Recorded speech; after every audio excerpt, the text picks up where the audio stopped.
வணக்கம் ஃப்ரெண்ட்ஸ். பாண்டியன் ஸ்டோரில் என்ன எபிசோடில் என்ன நடக்குதுன்னு பார்க்கலாம் வாங்க. சுரேஷை பேக் பண்ணி அனுப்பினதோட மகா சங்கமம் முடிவுக்கு வந்துருச்சு போல இருக்கு. அவங்க கிளம்பினதும் கோமதி கொதிச்சிட்டு இருக்காங்க. திருட்டு பட்டம், கடத்தல் பட்டம், இது எல்லாத்தையும் இவனுக்கு கட்டுறதுதான் என் அண்ணனுக்கு வேலையா போச்சு போல இருக்கு. அதுவும் குமரவேல் மாதிரி ஒரு பையனை வச்சுக்கிட்டு ஏன் பையனை குத்தம் சொல்ல வந்துட்டாரு அப்படின்னு பயங்கரமா திட்டிட்டு இருக்காங்க கோமதி. சம்பந்தப்பட்ட கதிர் வாய் திறக்காம அமைதியா இருக்காரு. தம்பியோட சட்டையில கை வச்ச உடனே அவங்கள உண்டு இல்லைன்னு பண்ணி இருக்கணும், நீங்க தான்ப்பா தடுத்துட்டீங்கன்றாரு சரவணன். இலை தேவையில்லாத சண்டை வேணாம்னு நினைச்சேன்டா அப்படின்னு பாண்டியன் சொல்ல சலிப்போட தலையை உதறிட்டு, இதை தான் நாம ரொம்ப வருஷமா நினைக்கிறோம், ஆனா அவங்க சும்மாவே இருக்க மாட்டேங்கிறாங்களே அப்படின்னு செந்தில் சொல்ல, டே டே டே இலை, எல்லாரும் அந்த பேச்சை விடுறீங்களா? சும்மா அதையே திரும்ப திரும்ப பேசிக்கிட்டு இருக்க வேண்டாம் அப்படின்னு பாண்டியன் அதுக்கு ஒரு ஃபுல் ஸ்டாப்பை போட்டுற. எல்லாருமே பேசாம வாய முடிக்கிறாங்க. கதிர், அப்பாவுக்கு என்ன பிரச்சனை அப்படின்னு ராஜி தவிப்போட கேட்குறாங்க. நடந்த கலவரத்துல இருந்து அவங்க இன்னும் மீண்டு வரவும் இல்லை. எதுவும் புரியாம குழப்பமா இருக்காங்க. அதான் சொன்னாரே அவருக்கு உடம்பு சரியில்லைன்னு அப்படின்னு கதிர் சொல்ல, அதுதான் என்ன உடம்பு சரியில்லைன்னு சொல்லு, அதை தான் கேட்குறேன் அப்படின்றாங்க ராஜி. இப்போ அவர் நல்லா தான் இருக்காருன்னு கதிர் சொல்ல, அது சரி, ஆனா என்ன ஆச்சுன்னு தெரிஞ்சுக்கணும்ல அப்படின்னு ராஜி விடாம தோண்டி துருவ. கதிர் சங்கடமா என்ன பண்றதுன்னு பாக்குறாரு. உடனே பாண்டியன் ஹெல்ப்புக்கு வர்றாரு. ராஜி விடுப்பா, என்ன ஏதுன்னு கொஞ்சம் பொறுமையா பேசிக்கலாம், ஏன் சும்மா அதை பத்தியே பேசிட்டு இருக்கீங்க எல்லாரும் அப்படின்னு சொல்லிட வேற வழி இல்லாம திருன்னு பாக்குறாங்க ராஜி. கதிரு, ராஜி கிட்டையாவது மாமா கிட்டையாவது யார்கிட்டயாவது ஒருத்தர்கிட்டயாவது உண்மையை சொல்லியிருக்கலாம்ல அப்படின்னு மீனா கேக்குறாங்க. பாண்டியன் மீனா ஒரு பார்வை பார்க்க, டேய் நீ அதை சொல்லாம போய் தான் நாங்க பதச்சு ஓடி வந்தோம் அப்படின்னு கோமதி சொல்ல, மாமா தான் அவருக்கு உடம்பு சரியில்லாத விஷயம் யாருக்கும் தெரிய வேணான்னு சொன்னாரு அப்படின்னு கதிர் சொல்ல, டேய் யாருக்கும் தெரியக்கூடாத அளவுக்கு பெரிய பிரச்சனையாடா அப்படின்னு கோமதி உடனே கலங்கி போய் கேட்குறாங்க. அம்மா அப்படியெல்லாம் இல்லைம்மா அப்படின்னு கதிர் சொல்ல, ஏய் கோமதி, எல்லாரும் அவரை பார்த்துக்கிட்டு தானே இருக்கீங்க, நல்லா தானே இருக்காரு, விடுங்களேன்றாரு பாண்டியன். இல்லைங்க, நல்லதுக்கே காலம் இல்லைங்க இப்பெல்லாம் அப்படின்னு கோமதி சொல்லிட்டு இருக்கா. ஆமா, அப்பா உனக்கு 10 லட்ச ரூபா உன்னோட அக்கௌண்ட்டுக்கு மாத்தினதா சித்தப்பா சொன்னாரு, அது உண்மையான்றாங்க ராஜி. ஆமா உண்மைதான், அவரோட மெடிக்கல் செலவுக்காக கொடுத்தாருன்றாரு கதிர். உடனே மெடிக்கல் செலவுக்கு அம்புட்டு பணமா, அதுவும் 10 லட்சமான்ற மாதிரி கோமதியும் ராஜியும் அதிர்ச்சியோட பாக்குறாங்க. உடனே அரசியும் புத்திசாலித்தனமா, அண்ணே 10 லட்ச ரூபா செலவு பண்ணணும்னா பிரச்சனையும் பெருசா தானே இருக்கணும் அப்படின்னு கேட்குறாங்க. அதெல்லாம் இல்லை அரசி அப்படின்னு கதிர் சொல்லிட்டு இருக்க. ஐயோ இதுங்க இந்த பேச்சை விடாதுங்க போல இருக்கே, பாவம் மாட்டிக்கிட்டு முழிக்கிறான்னு கதிரை ஒரு பார்வை பார்த்துட்டு லைட்டா யோசிக்கிறாரு பாண்டியன். உனக்கு ஒன்று தெரியுமாடா, நான் ராத்திரி முழுக்க சரியா தூங்கவே இல்லை, கண்டதையும் யோசிச்சுக்கிட்டே வந்தேன், இன்னும் என்ன பாரு படன்னு தாண்டா இருக்கு அப்படின்னு கோமதி சொல்ல, கோமதி அதான் எல்லா பிரச்சனையும் முடிஞ்சிருச்சுல்ல, விட்ரி போய் தூங்கு அப்படின்றாரு பாண்டியன். அது எப்படிங்க தூக்கம் வரும் அப்படின்னு கோமதி கேட்க, போய் படு, தூக்கம் தன்னால வரும் அப்படிங்கிறாரு பாண்டியன். ஐயோ அப்படின்னு கோமதி நிற்க. கதிர், சென்னையில் எந்த ஹாஸ்பிட்டலுக்கு போனீங்கன்னு ராஜி கேட்குறாங்க. கதிருக்கு அவ்வளோதான் தூக்கி வாரி போடுது. ஐயோ இவன் என்ன ஆதியிலேருந்து அந்த வரையிலும் தூண்டி துருவுறா, ஹாஸ்பிட்டல் பேரை சொன்னாவே தெரிஞ்சு போயிடுமே அப்படின்னு அவர் கலங்கி போய் பார்க்க, பாண்டி கஷ்டப்பட்டு கண்ணை மூடிக்கிட்டு இருக்காரு. அங்கே யார் சொல்லி நீங்கள் போனீங்க, 80 நாள் ஹாஸ்பிட்டலில் இருக்கணும்னு சொன்னாங்க, சொல்லு கதிர் அப்படின்னு ராஜி ஒரே படபடப்பா கேள்வியா அடுக்கிக்கிட்டே இருக்காங்க. அது அப்படின்னு கதிர் தடுமாறுறத பார்த்துட்டு, ஏன்பா ராஜி சொன்னா கேளுப்பா, விடுப்பா, இதை பற்றி அப்புறம் பேசிக்கலாம், இப்போ என்ன அவன் இங்கே தானே இருக்க போறான், இதை பற்றி அப்புறம் பேசிக்கலாம் விடு அப்படின்னு பாண்டியன் சொல்ல, இல்லை மாமா எனக்கு எல்லாம் தெரிஞ்சே ஆகணும், அதுவும் இப்பவே தெரிஞ்சாகணும்னு துடிக்கிற உதட்ட கண்ட்ரோல் பண்ணிட்டு நிற்கிறாங்க ராஜி. நான் பெரியண்ணே பழனின்னு எல்லாரும் நல்லா தான் இருக்கிறோம், சின்ன அண்ணனுக்கு மட்டும் எங்க இருந்து தான் இப்படி ஒரு குணம் வந்து சேர்ந்துச்சோ தெரியல, எல்லாத்தையும் சந்தேகப்படுறாரு, எல்லார் மேலேயும் சந்தேகம் இருக்கு அப்படின்னு கோமதி சொல்ல, பாண்டியன் சலிப்போட, ஏய் இந்த புலம்புல குரடி போய் தூங்குங்கிறாரு. எலை கதிரு, நீ என் கூட வாடா அப்படின்னு பாண்டியன் கூப்பிட, ஐயோ நாம கதிரை பிடிக்கலான்னு பார்த்தா இவர் கதிரை கூட்டிட்டு போறாரே அப்படின்னு ராஜி பதட்டமா பாக்குறாங்க. அப்பா தம்பி எங்கப்பா கூப்பிடுறீங்க அப்படின்னு சரவணன் கேட்க, இலை ஒரு முக்கியமான வேலை இருக்குடா, கதிர் நீ வாடா அப்படின்னு கூப்பிட்டுக்கிட்டே பாண்டியன் எழுந்து நிற்கிறாரு. பாண்டியன் இவங்க கிட்ட இருந்து மீனா ராஜு கிட்ட இருந்து கதிரை இப்போதைக்கு எப்படியாவது காப்பாத்திட்டா போதும்னு நினைச்சு சொல்ல சரவணன் குழப்பமா பாக்குறாரு. ஏங்க ராத்திரி முழுக்க தூங்காம வண்டி ஓட்டிக்கிட்டே வந்திருக்கான், கொஞ்ச நேரமாவது ரெஸ்ட் எடுக்கட்டும் பாவம்ன்றாங்க கோமதி. ஷோ யார் அடக்குனாலும் இவ்வளவு அடக்க முடியாது போல இருக்கே அப்படின்ற மாதிரி பாண்டியன் பார்க்க, அம்மா எனக்கு கொஞ்சம் வெளியே வேலை இருக்குமா, நான் போயிட்டு வரேன்னு கதிரும் முன்னுக்கு வர்றாரு. இங்க பாருங்க, சும்மா அவரை பத்தியே யோசிச்சுட்டு இருக்காதீங்க, அந்த மனுஷன் நல்லா தான் இருக்காரு. அப்புறம் கதிர் அவரை கடத்திட்டு போகலன்னு தெரிஞ்சு போச்சுல, இதோட பிரச்சனை முடிஞ்சதுன்னு நினைச்சு விடுங்க. சும்மா ஆளாளுக்கு அதை பத்தியே யோசிச்சு பேசிக்கிட்டு கவலைப்பட்டுட்டு இருக்காதீங்க. இலை சரவணா, நீ கடைக்கு கிளம்பு அப்படின்னு பாண்டியன் சொல்ல, அப்பா சரிங்க பண்றாரு அவரு. இலை செந்திலன்னு கூப்பிட அப்பாங்கிறாரு அவரும். இன்னைக்கு உனக்கு லீவு தானே அப்படின்னு பாண்டியன் கேட்க ஆமான்றாரு. அப்போ ஒன்று பண்ணு, நீயும் சரவணன் கூட கடைக்கு போ அப்படின்னு பாண்டியன் படக்குன்னு சொல்லிட செந்திலுக்கு தூக்கி வாரி போடுது. என்ன இவரு நம்ம ஆஃபீஸ்க்கு போனாலும் கடை வேலை பார்க்காம விடமாட்டார் போல இருக்கு, இவர்கிட்ட லீவுன்னு சொன்னது தப்பா போச்சோ அப்படின்னு பார்க்க மீனாவும் பார்க்குறாங்க. ஊருக்கு போயிட்டு இப்போதான் வந்திருக்கோம், அவர்கிட்ட கொஞ்சம் பேசலாம், அவர் கூட இருக்கலாம்னு பார்த்தா மாமா பொசுக்குன்னு இப்படி சொல்லிட்டாருன்னு பார்க்குறாங்க மீனா. அப்பா தம்பி இருக்கட்டும்ப்பா, நானே கடையை பார்த்துக்கிறேன் அப்படின்னு சரவணன் சொல்ல தேங்க்ஸ்னுங்கிற மாதிரி படக்குன்னு பார்க்குறாரு செந்தில். இலை டெலிவரியையும் பார்த்துக்கிட்டு கடை வேலையும் எப்படிடா உன்னால் பார்க்க முடியும் அப்படின்னு பாண்டியன் கேட்க, நீங்கள் எப்பப்பா கடைக்கு வருவீங்கன்னு கேட்குறாரு சரவணன். நான் சீக்கிரம் வந்துடுவேண்டா, நான் வர்ற வரைக்கும் வேணும்னா செந்தில் உன் கூட இருக்கட்டும் அப்படின்னு பாண்டியன் சொல்ல சரவணன் ஓகே வாடான்னு செந்திலை பார்க்க, ஐயோ அண்ணே அந்த கடையே வேணான்னு தான் நான் தப்பிச்சு ஓடினேன், ஆனால் விடமாட்டேங்கிறாரே அப்படின்னு பார்க்குறாரு செந்தில். ஏண்டா இலை கவர்மெண்ட் ஆஃபீஸரு கடைக்கு போவல்ல அப்படின்னு பாண்டியன் கேட்க, போறேன்ப்பா அப்படின்னு தட்டு தடுமாறி சொல்லி முடிக்கிறார் அவரு. மீனா ஏக்கமா பார்த்துட்டு இருக்காங்க. சரி கிளம்பு அப்படிங்கிற பாண்டியன், வாடா கதிரு அப்படின்னு கூப்பிட்டுக்கிட்டு கிளம்பிட ராஜு தான் அச்சச்சோன்னு படு டென்ஷனா நிக்கிறாங்க. டேய் வாடான்னு செந்தில கூப்பிடுற சரவணன் சரிம்மா வரோமான்னு கிளம்புறாரு. செந்தில் தீபாவளியில மாட்டிக்கிட்டு திருட்டு கோழி மாதிரி திருத்துன்னு முழிச்சிட்டு போறாரு. ரெண்டு எடுத்து வச்சவர் அப்படியே மீனாவை திரும்பி பார்த்து உனக்கு என்ன பிளான்னு கேட்குறாரு. நான் கொஞ்ச நேரம் இங்கே இருக்கிறேன், நீங்கள் கடையிலேருந்து திரும்பி வரும்போது சொல்லுங்கள், நான் கிளம்பி வந்துடுறேன்றாங்க மீனா. ச்சே அந்த கடையிலேருந்து ஒரு விமோச்சனமே கிடைக்க மாட்டேங்குது அப்படின்னு செந்தில் விரக்தியாக சொல்ல, டேய் என்னடா ஒரு நாள் கடைக்கு போனா ஒன்றும் ஆயிட மாட்டேன், முதல்ல கடைக்கு கிளம்புற வேலையை பாருடா, டேய் சட்டையை மாற்றிட்டு கிளம்புடா, இப்படியே நின்றுட்டு இருக்கிற அப்படின்னு கோமதி சொல்ல, இதுக்கு என்ன குறைச்சல், ஒரு நாள்னு சொல்லி 10 நாள் ஆக்கி விட்டுடுவீங்க அப்படின்னு செந்தில் புலம்பிக்கிட்டே அவங்க ரூமுக்கு போக, அடாடாடாடா அப்படின்னு செந்தில பார்த்து சொல்ற கோமதி, அரசி போய் தண்ணி எடுத்துட்டு வா, மாத்திரை சாப்பிடலாம் அப்படின்னு சொல்லிட்டு அவங்க ரூமுக்கு போறாங்க. அரசி தண்ணி எடுக்க கிச்சனுக்கு போக இங்க மீனாவும் ராஜியும் மட்டும்தான் நிக்கிறாங்க. ராஜி எங்கேயோ வெறிச்சு பார்த்துக்கிட்டு அப்படியே நிக்க மீனா ராஜியோட தோல்ல தட்டி, இப்போ உன் குழப்பம் தீர்ந்துருச்சான்னு கேட்குறாங்க. குழப்பம் தீர்ந்துருச்சு, ஆனால் கவலையாக இருக்குன்றாங்க ராஜி. கதிர் வீட்டுக்கு வந்ததுக்கு அப்புறம் உன் கவலையை அவன் தீர்த்து வைப்பான், நீ கவலைப்படாம இரு சரியா, நான் போய் அத்தையை பார்த்துட்டு வரேன் அப்படின்னு மீனா கோமதி ரூமுக்கு போறாங்க. ராஜி பெருமூச்சு விட்டுட்டு அவங்க ரூமை நோக்கி நடக்கிறாங்க. பாண்டியன் அவரோட வண்டியை ஓட்டிக்கிட்டு இருக்க பின்னாடி உட்கார்ந்துருக்க கதிர், அப்பா நாம எங்க போறோம்னு கேக்குறாரு. சொன்னாதான் வருவியா அப்படின்னு பாண்டியன் எடக்கா கேட்க, அப்படிலாம் இல்ல கொஞ்சம் வேகமா போலாம் இல்லைங்கிறாரு அவரு.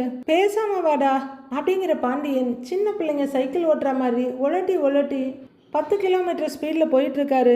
சாதாரணமாக சைக்கிளில் போகிறவங்க கூட அவர் தாண்டி போகிறாங்க. பார்க்குற கதை டென்ஷன் ஆகி நான் வேணும்னா வண்டி ஓட்டுவான்னு கேட்க பயங்கர ஸ்லோ ஸ்பீடில் வேண்டான்னு சொல்லிக்கிட்டே உலட்டிக்கிட்டே ஓட்டுறாரு பாண்டியன். அவங்க 2 பேரும் ஒரு சின்ன காஃபி கடைக்கு முன்னாடி வந்து நிற்க, அண்ணே வணக்கம் அண்ணே, பாண்டியண்ணே நல்லா இருக்கீங்களா அப்படின்னு கடையில இருந்து ஒருத்தர் கேட்குறாரு. நல்லா இருக்கேன் 2 டீ கொடுங்கன்னு சொல்றாரு. சரிங்கண்ணே அவர் ஆர்வமா டீ போட போக பாண்டியன் வழியிற வியர்வையை தொலைச்சிட்டு நிற்கிறாரு. அப்பாவே பேசிட்டோன்னு பார்த்துட்டு இருந்த கதிர் டீ ரெடின்னு சத்தம் கேட்டதும் போய் வாங்கிட்டு வர்றாரு. அப்பா கிட்ட ஒன்று வச்சுட்டு இவர் எடுத்து குடிக்க போக, ஏண்டா கதிர்னு கூப்பிடுறாரு பாண்டியன். டம்ளரை கீழே இறக்கிட்டு அப்படியே அப்பாவை பார்க்க, நான் சுத்தி வளைச்சு எதுவும் பேச விரும்பல, நம்ம வீட்டுக்கு வந்தார்ல போலீஸ்கார தம்பி, அவர் எல்லா விஷயத்தையும் என்கிட்ட சொல்லிட்டாரு. இங்க பாருடா, நீங்க எங்க போனீங்க எதுக்காக போனீங்கன்னு எல்லா விஷயத்தையும் அவர் என்கிட்ட சொல்லிட்டாருடா அப்படின்னு பாண்டியன் சொல்ல, தெரியும்பா உங்ககிட்ட சொல்லிட்டதா அவர் எங்கிட்ட சொன்னாரு அப்படின்ற கதிர் தவிப்பா அப்பாவை பாக்குறாரு. ஏண்டா நிஜமாவே ராஜியோட அப்பாவுக்கு கேன்சராடா அப்படின்னு பாண்டியன் கேட்க, ஆமான்னு தலையாட்டுறாரு கதிர். அவருக்கு தூக்கி வாரி போடுது.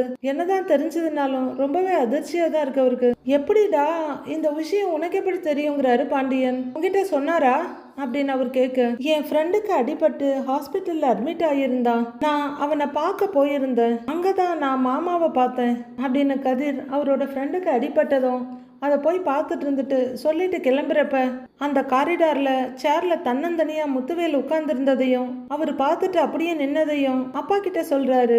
அதுக்கப்புறம் முத்துவேல் உள்ளர டாக்டரை பார்த்துட்டு கிளம்பிட டாக்டர் கிட்ட போன கதிர் என்ன ஏதுன்னு கேட்க அவருக்கு இன்டெஸ்டைன்ல கேன்சர் அப்படின்னு சொன்னதை கேட்டு அதிர்ந்து போய் நின்னதையும் அப்பா கிட்ட சொல்றாரு.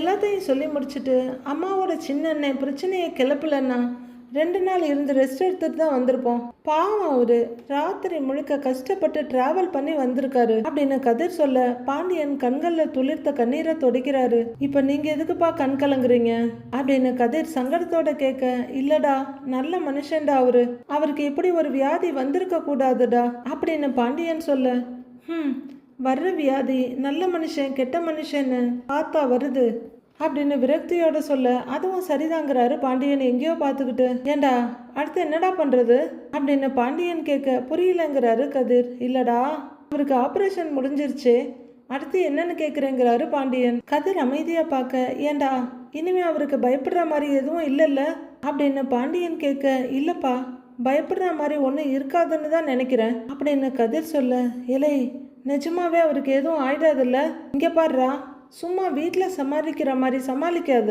எந்த உண்மையா இருந்தாலும் தைரியமா என்கிட்ட சொல்லுடா அப்படின்னு பாண்டியன் கேட்க, நெசமாவே பயப்படுற மாதிரி ஒன்றும் இல்லதான் அப்படின்னு கதிர் சொல்ல, அப்பாடான்னு லைட்டா கண்ணை மூடி திறக்கிறாரு. அதுக்காக அப்படியேவும் விட்டுற முடியாது, இன்னும் கொஞ்சம் ட்ரீட்மெண்ட்லாம் எடுக்க வேண்டி இருக்குங்கிறாரு கதிர்.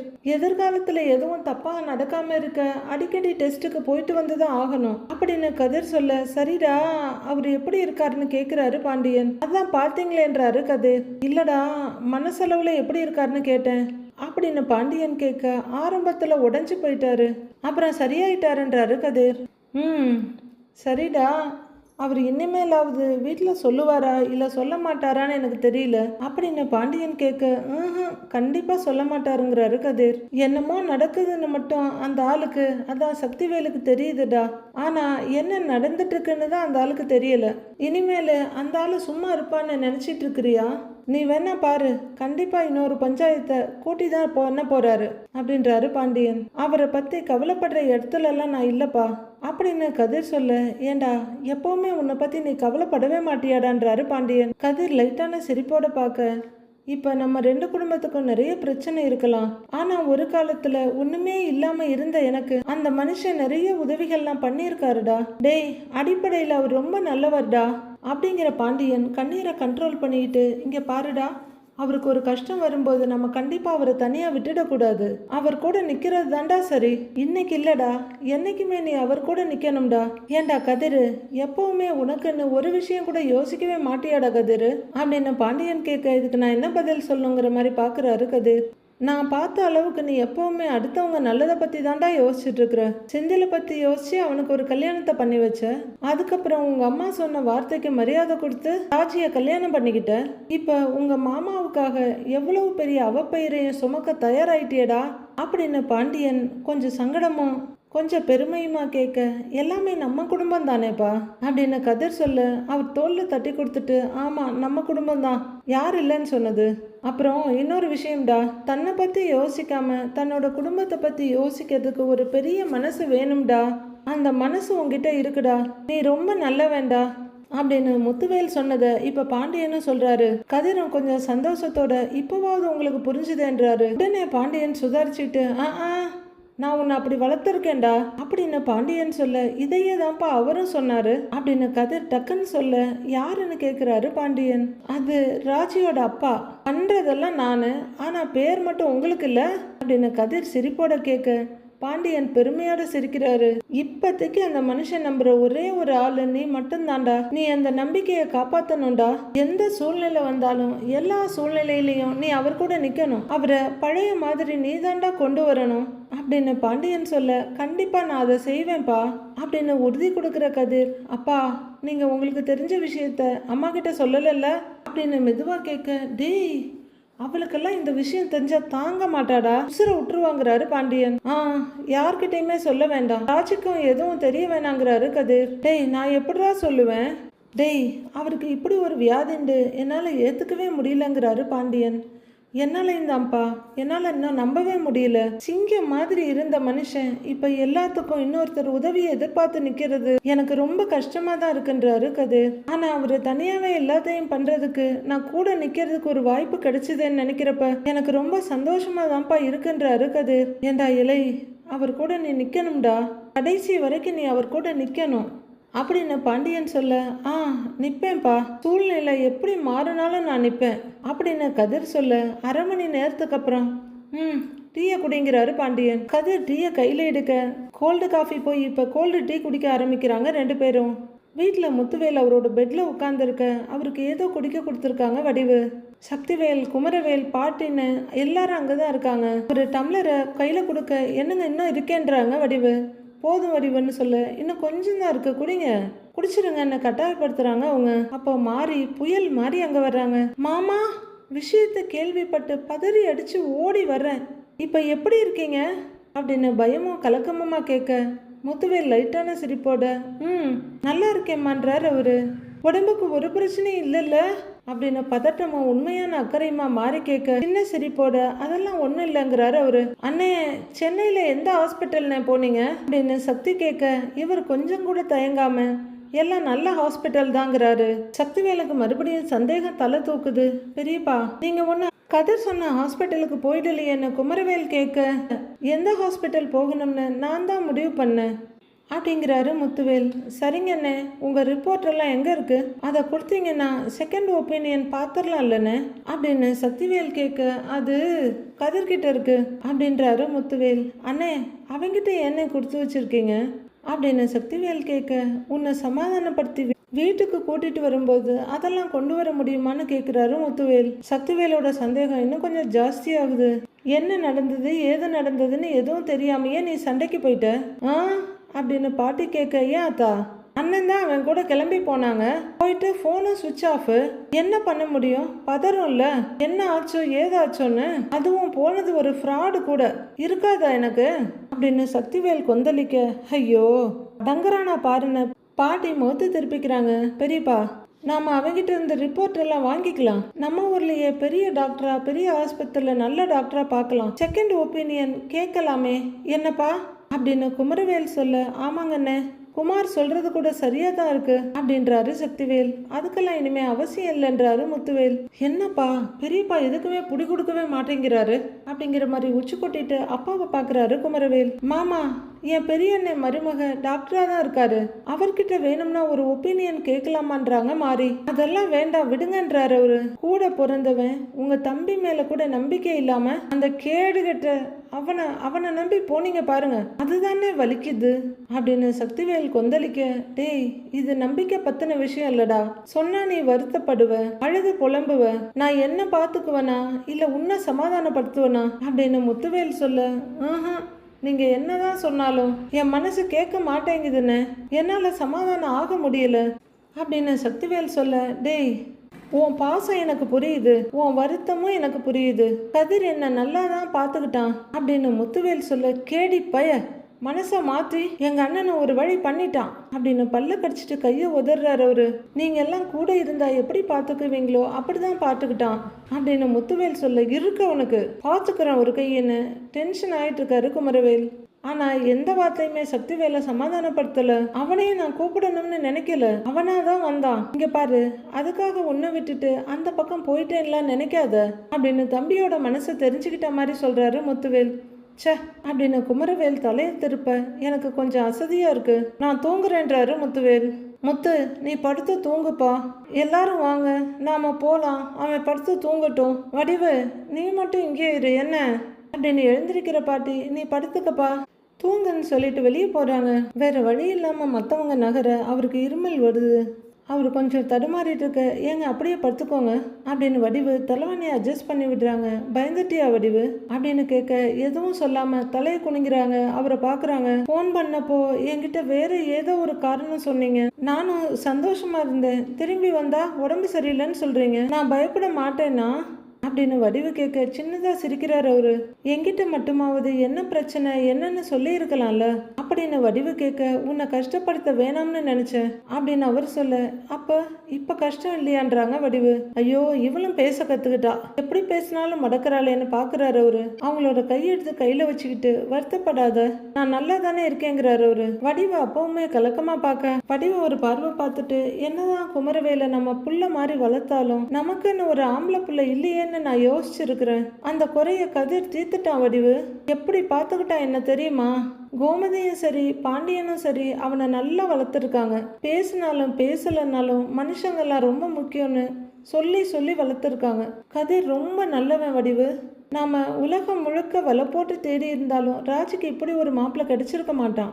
நம்ம பொண்ணு ரொம்ப அதிர்ஷ்டம் பண்ணுவ, அதனால தான் அந்த கடவுளா பார்த்து கதிரையும் அவளையும் சேர்த்து வச்சிருக்காரு அப்படின்னு ரொம்ப பெருமையும் சந்தோஷமா சொல்றாரு முத்துவேல். கதிரை நீங்க புரிஞ்சுக்கிட்டது, அவர் உங்களை நல்லா பார்த்துக்கிட்டது எல்லாமே எனக்கு சந்தோஷம்தான். ஆனா உங்க உடம்ப நினைச்சாதான் எனக்கு இன்னும் கவலையா இருக்கு அப்படின்னு வடிவு சொல்ல, சின்னதா சிரிச்சுட்டு, நீ கவலையெல்லாம் படவே வேண்டாம், இன்னும் ஒரு வாரத்துல நான் முழுசா சரியாயிடுவேன். நீ போ, ஏதாவது வேலை இருந்தா பாரு, நான் தூங்குறேன்றாரு அவரு. பரவாயில்ல இருக்கட்டும், நான் இங்கேயே இருக்கிறேன்றாங்க வடிவு. போய் வேலை இருந்தா பாரு, தேவைப்பட்டா கூப்பிடுறேன், தூங்குறேனேங்கிறாரு அவரு. நான் இங்க பக்கத்துல தான் இருக்கேன், எது வேணாலும் கூப்பிடுங்க அப்படின்னு வடிவு சொல்ல, நீ போகும்போது கதவு சாத்திரு அப்படின்னு அவர் சொல்ல, சரிங்க அப்படின்னு அங்க இருக்க டம்ளர் செம்பெல்லாம் எடுத்துட்டு போறாங்க வடிவு. எல்லாரும் எப்படா வெளியே போவாங்கன்னு பார்த்துட்டு இருந்துட்டு லவ்வருக்கு ஃபோன் பண்ற லவ்வர் மாதிரி வடிவு வெளியே போயாச்சான்னு கன்ஃபார்ம் பண்ணிட்டு உடனே தலைவாணி கடியில இருக்க போன் எடுக்கிறாரு முத்துவேல். இங்க கதிரோட மொபைல் ரிங் ஆகுது. எடுத்து பார்த்துட்டு என்ன கூப்பிடுறாருன்னு ஒரு பெருமூச்சு விட்டுட்டு டக்குன்னு அட்டன் பண்றாரு கதிர். ஹலோ அப்படின்னு கதிர் சொல்ல, கதிர் அப்படின்னு முத்துவேல் கூப்பிட, அங்க ஒன்றும் பிரச்சனை இல்லையேன்னு கேட்குறாரு கதிர். இல்ல அங்க அப்படின்னு முத்துவேல் கேட்க, இங்கேயும் பிரச்சனை இல்லை, உங்க உடம்புக்கு என்னாச்சுன்னு நோண்டி நோண்டி கேட்குறாங்க. நீங்க ஒன்று சொல்லி நான் ஒன்று சொல்லிடக்கூடாதுல்ல, அதான் அமைதியாவே இருந்துட்டேங்கிறாரு கதிர். நான் ஹெர்னியா ஆப்ரேஷன் பண்ணதா சொல்லியிருக்கேன், நீயும் அங்கேயும் அதையே சொல்லிடுங்கிறாரு இவரு. அதை அவங்க நம்பிட்டாங்களான்னு கேட்க, நம்பின மாதிரி தான் இருக்கு, பார்த்துக்கலாம் அப்படின்ற முத்துவேல். என்னால உனக்கு தான் ரொம்ப கஷ்டங்கிறாரு. அதெல்லாம் ஒரு கஷ்டமும் இல்லை, நீங்க யோசிக்க வேண்டிய விஷயம்னா நிறைய இருக்கு, அதுக்கு இடையில தேவையில்லாம என்ன பற்றியெல்லாம் யோசிக்காதீங்க அப்படின்னு கதிர் சொல்ல, ஒரு பெருமூச்சு விட்டுட்டு, சக்தி உங்ககிட்ட சண்டைக்கு வந்திருக்க கூடாது, அவை சார்பா நான் உங்ககிட்ட மன்னிப்பு கேட்டுக்கிறேங்கிறாரு முத்துவேல். அதெல்லாம் அவசியமே இல்லை, நீங்க முதல்ல ரெஸ்ட் எடுங்க, நானா உங்களுக்கு ஃபோன் பண்ண முடியாது, நீங்களா ஃப்ரீயா இருக்கும்போது எனக்கு ஃபோன் பண்ணுங்க அப்படின்னு கதிர் சொல்ல, அவரும் மனநிறைவோட அப்படிங்கிறாரு. சரி நான் வச்சிடுறேன்னு கதிர் போனை வைக்க, அவரும் போனை வச்சுட்டு நிமிர்ந்து உட்கார்றாரு. கதிர் இனி எல்லாம் நல்லபடியா நடக்குமா, எந்த பிரச்சனையும் வராம இருக்குமா அப்படின்னு அப்படியே யோசனையோட நடு ரோட்லயே நின்றுடுறாரு. அடுத்து என்ன நடக்க போகுதுன்னு நாளைக்கு பார்க்கலாம் ஃப்ரெண்ட்ஸ். பயங்கரமான மவுத் அல்சர், அதனால இன்னைய எபிசோடோட இன்னைய செஷனை முடிச்சுக்கிறேன். சாரி ஐயனார் துணை போட முடியல, நாளைக்கு ரெக்கவர் ஆயிடுவேன்னு நினைக்கிறேன். Sorry for the inconvenience friends.